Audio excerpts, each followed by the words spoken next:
Which balloon ride is better, the Mara or the Serengeti? The truth is, both offer breathtaking experiences. They share the same ecosystem, straddling the border between Kenya and Tanzania, and they're part of the same sweeping stage where the Great Migration plays out each year.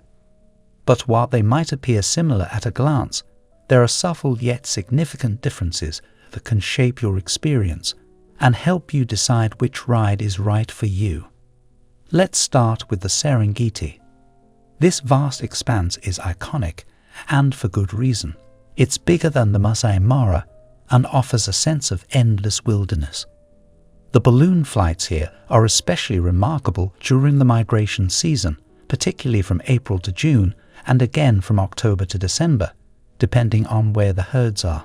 You might find yourself drifting over thousands of wild beast and zebra, moving like a living tide across the plains. There's a surreal beauty to watching this spectacle from above.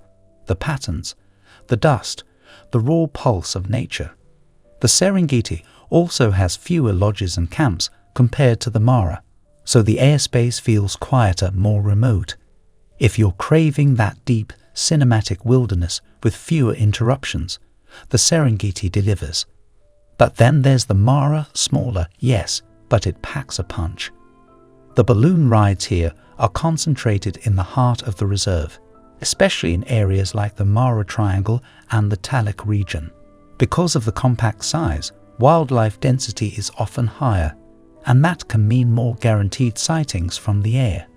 It's not uncommon to spot the big five from your basket, especially in the dry season from July to October. The Mara is also more accessible than the Serengeti, with shorter travel times and better connectivity, especially for those arriving from Kenya's capital.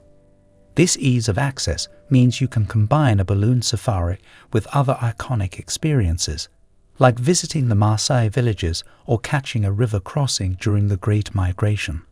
Another key difference is the ballooning operation itself.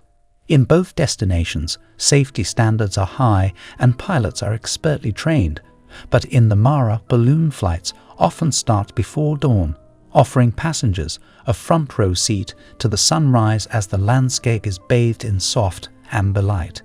The ride typically lasts about an hour, followed by a champagne bush breakfast, a tradition that adds a touch of romance and nostalgia to the adventure. The Serengeti flights follow a similar rhythm, but depending on your location, you might have a longer drive to the launch site in the early hours. So, which is better? The answer depends on what kind of experience you're after. If you're drawn to sweeping, untouched wilderness and the epic scale of nature, the Serengeti may speak to your soul. But if you're looking for richer wildlife sightings in a shorter span of time, with the added benefit of easier logistics, the Mara might just be a perfect fit. Either way, you're in for something unforgettable.